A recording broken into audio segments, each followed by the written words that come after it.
Thank you everybody for coming out. My name's Councilman Slife. I've been waiting for all summer for this day to happen, and we've got just a little bit of program. We're going to do a ribbon cutting, but the most important part is kids playing. Another public service announcement: in the van there's popsicles from the Cleveland Division of Police. So head over, little kids, and you can get a popsicle too. But the first person I want to come up is someone I work with very closely, Rosemary Moudry, who's the executive director of West Park Cam's neighborhood development. We work very closely and partner. We both share a love of parks, just as people who like parks and parents of little kids. And Rosemary, just briefly, just kind of how we work together as it comes to parks.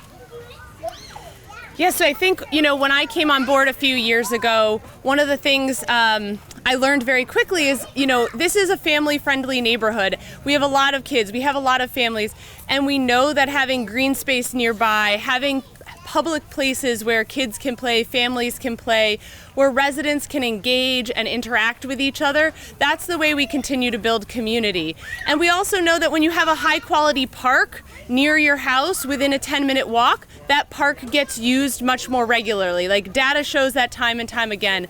And so, working closely with Charlie's office, the councilman's office, it's kind of critical to us to continue to identify parks like Drake Field to ensure that they're getting the investment that they need, to ensure that we're programming them in ways so that we build community, we strengthen the neighborhood, and we continue to make West Park a neighborhood of choice for years to come. So we are so excited to be here today for this ribbon cutting, and I'll turn it back over to Charlie for the rest of the time. I'm going to stall as this plane lands, so if anybody has any knock-knock jokes for me to tell. Actually, the next person I want to have come up is Jim McKnight. Jim works for the Office of Capital Projects at City Hall. So they're the projects that or department that plans park rebuilds, road resurfacings, fixing the wreck, all the big money you see spent. And we'll touch a little bit more on the meaning behind this park, but I wanted Jim just to give a little bit of information on basically what we're looking at, because we don't see too many parks like this in the city of Cleveland, and I'm hoping that this is really precedent setting. So Jim, just a little about what we're looking at, what this investment is. You bet. Thanks so much, and good evening, everybody. Jim McKnight, landscape architect in the Mayor's Office of Capital Projects, Division of Architecture and Site Development. I'm the section chief of site development. I also want to send a shout out to our manager, Carter Edmond, who's here tonight, and also Michael Reeder. He was the project manager, another landscape architect in our office.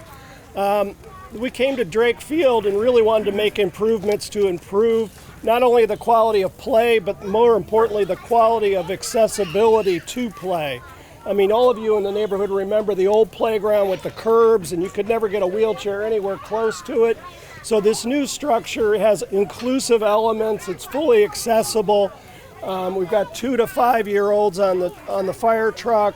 We've got some 2 to 5 elements in the main structure, but then the tower goes all the way up to 5 to 12 year old emphasis. And we also have swings that are expression swings, so you can swing with a toddler on the one swing on the far right, and then there's ADA swings in the center, and then your conventional belt swings as well. Altogether, it's about a 3,000 square foot playground, a little over $400,000 total investment in Drake Field Park. So I know it was a long time coming, but thank you for your advocacy and continued use. I love the rubberized. Yep, and we got that. Yeah, we got the cushion surface and instead of cinders like when we were exactly, or asphalt. So we've come a long way. Yep, thank you. Thanks, Jim. Yeah, and if you haven't made it up yet, the rubber is brand new and fresh, and you're gonna love it. The fire chief actually said we should do sidewalks with this stuff. But just to give a little bit of context, people call my office all the time talking about the park around the corner from them, and many of you have heard this story, but it's not. This is for the news. So I know it's there's no microphone. That's the one thing we don't have, an outlet.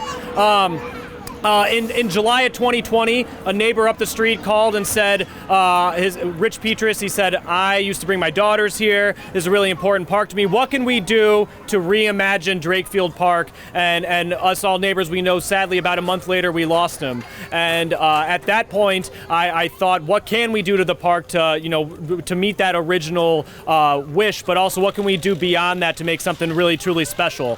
So worked with the Office of Capital Projects to find a really unique playground. So this firefighter playground today is really an homage to his 26 years of service to the city of Cleveland and just his being our neighbor here on Silsby Road for so many years. There's a thank you, yeah. And thank you to Rich, yeah. And so many people along the way have been just really excited by this idea to have a brand new park that's going to have the ADA accessibility, but also the special things that we can do beyond it. So I do want to point out, under this tree, you're not going to be able to see it now, there is just a small little garden we planted with a memorial rock and plaque. The plaque donated by Seta Trophy in the neighborhood, the stone coming from myself as well as Mayor Bibb, just as a way that we can honor that this park is officially the Lieutenant Richard A. Petrus playground as passed by City Council at our Monday night meeting. So legally, this is the Richard A. Petrus playground at Drakefield Park. So, and there's so many people who have come to be supportive, and I'm going to start picking on a couple of them because I do want a little bit of presence from, the fire department and the union just to say a couple words. So I'll start calling on people unless anyone is going to volunteer as tribute. Norman? Any quick, just quick words about, the Division of Fire. Sorry to pick on you. So, yeah. I'm Lieutenant Mike Norman. I'm the Public Information Officer for the Cleveland Division of Fire. This is great.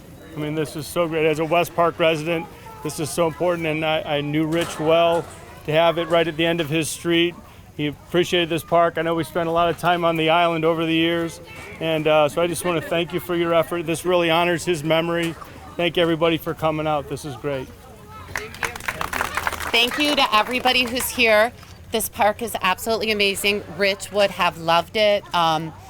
Like Councilman Slife said, I've been a West Park resident for almost 30 years.